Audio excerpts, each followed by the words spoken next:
मेरे प्यारे साथियों, नमस्कार।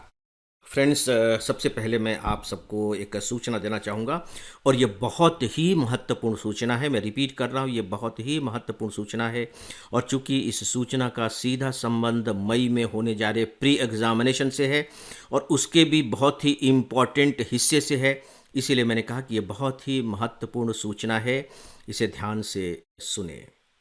हम लोग हर साल करंट अफेयर्स पर कुछ टॉपिक सेलेक्ट करते हैं, कुछ टॉपिक्स करंट अफेयर्स पर। याद रखिए कि वो टॉपिक्स का जमावड़ा नहीं होता, बहुत ही सेलेक्टेड टॉपिक्स होते हैं और उन सेलेक्टेड टॉपिक्स को आधार बना करके उस पर फिर हम ऑब्जेक्टिव टाइप के क्वेश्चन फ्रेम करते हैं। मैं आपको यहाँ स्पेशली बताना चाहूँगा कि ये काम हम आउटसोर्स नहीं करते, ये काम मैं खुद करता हूँ और रोज़ाना करता हूँ, क्योंकि करंट अफेयर्स की ये चुनौती है कि उसे रोज़ाना किया जाए। जी हाँ, ये काम मैं खुद करता हूँ। तो इस तरह के 150 क्वेश्चंस ऑब्जेक्टिव टाइप के हम लोगों ने तैयार किए हैं और ये जो 150 क्वेश्चन हैं AFEIS.com पर डाल दिए गए हैं। AFEIS.com, इसके जब आप मॉक टेस्ट के अंदर जाएंगे तो आपको ये 150 क्वेश्चंस मिल जाएंगे।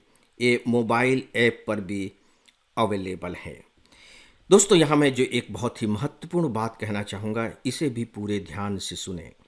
ये जो क्वेश्चन फ्रेम किए गए हैं, ये क्वेश्चन किसी टॉपिक को लेकर के फ्रेम किए गए हैं। जैसे एक टॉपिक है तो उस टॉपिक पर किस एंगल से प्रश्न पूछा जा सकता है, उसको आधार बना करके और फिर यह भी सोचा गया है कि किस तरीके से ऐसे ऑप्शन दे करके आपको भ्रमित किया जाए कि आप गलत उत्तर को सही कराएं। बहुत सोच समझ कर ये तैयार किए गए हैं। मैं रिपीट कर रहा हूँ, एक टॉपिक लिया गया जो महत्वपूर्ण है और साथ ही उसका कौन सा एंगल ज़्यादा इम्पॉर्टेंट लग रहा है, उसको आधार बनाकर क्वेश्चन फ्रेम किए गए। लेकिन याद रखिए कि यदि आप यह उम्मीद कर रहे हैं कि यह प्रश्न ज्यों का त्यों एग्जामिनेशन में पूछ लिया जाएगा, तो मुझे लग रहा है कि शायद आप कुछ ज़्यादा ही उम्मीद कर रहे हैं। इस तरह की उम्मीद केवल मेरे ही इन प्रश्नों पर नहीं, बल्कि आपको दूसरे भी किसी के प्रश्न से नहीं करनी चाहिए। लेकिन ये मैं दावा के साथ कह सकता हूँ कि प्रश्न आपके सामने हैं, एग्जामिनेशन से पहले आ चुके हैं। आप इन्हें देखिए, ध्यान से पढ़िए और जब परीक्षा हो जाएगी तो आप मिला लीजिएगा कि इसमें से कितने प्रश्न आए हैं। अब मैं प्रश्न पर आ रहा हूँ। इसका आप सही उपयोग तब कर सकेंगे जब आप इसके टॉपिक को पकड़ेंगे। जैसे मान लीजिए कि विधानसभा चुनाव को लेकर के कोई प्रश्न तैयार किया गया है, तो ठीक है, विधानसभा के चुनाव हुए, उस चुनाव के दौरान कोई एक ऐसा बिंदु था जिस पर सबसे ज़्यादा बात हुई, तो उसको लेकर के क्वेश्चन तैयार कर दिया गया। लेकिन टॉपिक होगा इसका विधानसभा, यानी कि विधानसभा के चुनाव कैसे कराए जाते हैं, उस टॉपिक को आपको अच्छे से तैयार कर लेना चाहिए, अपेक्षाकृत अच्छे से, यानी कि आप उसे एक इम्पॉर्टेंट टॉपिक मान सकते हैं। इसलिए मैं अपनी बात यहाँ रिपीट कर रहा हूँ कि आप इसके टॉपिक्स को लेकर के चलें और जो ऑब्जेक्टिव टाइप क्वेश्चंस प्रोवाइड किए गए हैं, आप उन्हें पढ़ें और याद रखिए, पढ़ने के बाद आराम से छोड़ न दें। प्लीज़ आप बाकायदे सही उत्तर तक पहुंचने की जद्दोजहद करें। जी हाँ, जद्दोजहद करें। अपने दिमाग को थोड़ी सी तकलीफ में डालें कि नहीं नहीं, मुझे सही आंसर तक पहुंचना है और बाकायदे अपना मूल्यांकन भी करें कि यार मामला तो करंट अफेयर्स का है, मैंने न्यूज़ भी सुना है, न्यूज़पेपर भी पढ़े हैं, सर का डेली ऑडियो लेक्चर भी सुनता रहा हूँ, दूसरे तरीके से भी मैं तैयारी करता रहा हूँ, फिर भी मैं इसके आंसर तक क्यों नहीं पहुँच पा रहा हूँ। इससे आप अपनी कमजोरी को पकड़ सकेंगे। उस कमजोरी को दूर करने के लिए अभी आपके पास पर्याप्त समय है, आप उसे दूर करने की कोशिश कीजिए। और सबसे बड़ी बात है कि आपके दिमाग को सोचने की आदत पड़ेगी, जो सच पूछे तो प्री एग्जामिनेशन को क्वालिफाई करने की सबसे महत्वपूर्ण और पहली जरूरी शर्त है। दोस्तों, एक बात यहाँ और कहना चाहूँगा। मैंने अभी कहा कि ये जो 150 क्वेश्चन हैं AFEIS.com पर अवेलेबल हैं। उसके मॉक टेस्ट के जब आप अंदर जाएंगे तो आपको ये क्वेश्चन अवेलेबल हो जाएंगे। साथ ही साथ हमारा जो मोबाइल ऐप है AFEIS, उस पर भी ये क्वेश्चन हमने प्रोवाइड किए हैं। मैं चाहूँगा कि आप इनका भरपूर लाभ उठाएं और यदि लाभ उठाने के बाद, इनको पढ़ने के बाद आप हम लोगों को फीडबैक दे सकेंगे, कैसा लगा, क्या कमी रही, क्या और होना चाहिए था, कौन सी बातें आपको बहुत महत्वपूर्ण लगी, तो इससे हम लोगों को अगले साल के लिए निर्देशन मिल सकेगा। क्योंकि देखिए, हम लोग जो कुछ भी ये कर रहे हैं, सिर्फ एक ही उद्देश्य है कि आपके इस सफलता के यज्ञ में छोटी सी ही सही, लेकिन एक आहुति AFE-IAS की भी हो। तो दोस्तों, मुझे पूरा विश्वास है कि आप इसका भरपूर लाभ उठाएंगे। फ्रेंड्स, आइए अब आज के विषय पर बात करते हैं। और आज का विषय है कि अमेरिका ने भारत पर टैरिफ घोषित कर दिया है। इससे पहले भी इस विषय पर मैंने आप सबसे कहा था कि ये विषय लगातार जटिल होता चला जा रहा है, लेकिन मेरी जो कोशिश होगी और मुझे 100% इसमें सफलता मिलेगी भी, कोई डाउट नहीं, कि मैं उस जटिलता में से बहुत ही सरल सीधा एक ऐसा रास्ता आपके लिए निकाल सकूं जहां तनिक भी भटकाव न हो और सिविल सर्विस एग्जामिनेशन की प्रिपरेशन के लिए जो तथ्य इम्पॉर्टेंट हैं उन तथ्यों को आप जान लें। तो टैरिफ का क्या सिद्धांत है, क्यों लगाया जा रहा है, इस पर मैं बात कर चुका हूं अपने पिछले एपिसोड में। अब आज मैं एक्सक्लूसिवली भारत के संदर्भ में बात करूंगा, क्योंकि सिविल सर्विस एग्जामिनेशन में जब सबसे इम्पॉर्टेंट जो इसका एंगल होगा वो भारत ही होगा। दोस्तों, भारत पर ट्रंप ने टैरिफ लगा दिया है 27%। देखिए, जब हम 27% टैरिफ कहते हैं तो यह एक प्रकार से एवरेज टैरिफ जैसा है। इसका मतलब आप ये मत लगाइएगा कि जितना भी सामान हम अमेरिका को भेज रहे थे उन सब पर उसने 27% टैरिफ लगाया है, ऐसा बिल्कुल भी मत समझिएगा। राइट? तो आपको एक आंकड़ा याद रखना है कि उसने 27% टैरिफ लगाया है। और साथ ही साथ आपको ये भी याद रखना है कि कुछ ऐसी सामग्री हैं जिस पर अमेरिका ने अभी तक टैरिफ नहीं लगाया है। आगे अमेरिका क्या करेगा हम नहीं जानते। हम क्या, ट्रंप साहब क्या घोषणा कर देंगे और घोषणा करने के बाद उसे कब विड्रा कर लेंगे, कोई भी नहीं जानता। मुझे तो कभी कभी लगता है कि शायद ट्रंप साहब भी नहीं जानते होंगे।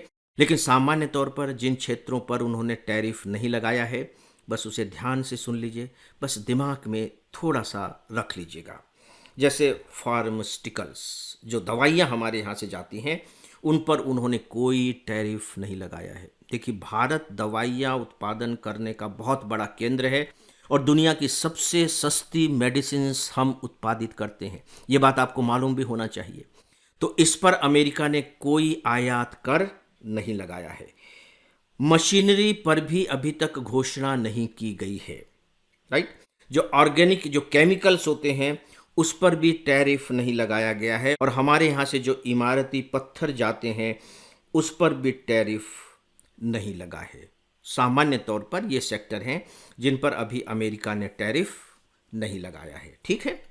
पिछले एपिसोड में मैं आपको बता चुका हूं कि इसमें कोई दो राय नहीं कि हम अमेरिका से जो सामान आयात करते हैं उस पर ज़्यादा टैरिफ लगाते हैं औसतन अमेरिका की दृष्टि से। अमेरिका जो अब हमारे यहाँ से सामान आयात करता है उसकी तुलना में। और आप जानते हैं कि अमेरिका जो अभी नीति लेकर के चल रहा है वो यही है, रेसिप्रोकल टैरिफ, यानी कि जैसा को तैसा।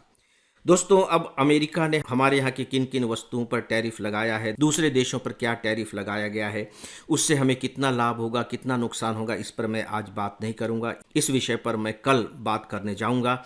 लेकिन फ़िलहाल अंत में मैं इतना ज़रूर कहूँगा कि आप इस टॉपिक को बहुत ध्यान से सुनते रहें, पढ़ते रहें। आप देखिए कि किस तरह से अमेरिका के द्वारा टैरिफ लगाए जाने के बाद पूरी दुनिया में हाहाकार सा मच गया है और कल शेयर मार्केट कितनी बुरी तरह से गिरे हैं, उनमें भारत का भी शेयर मार्केट शामिल है।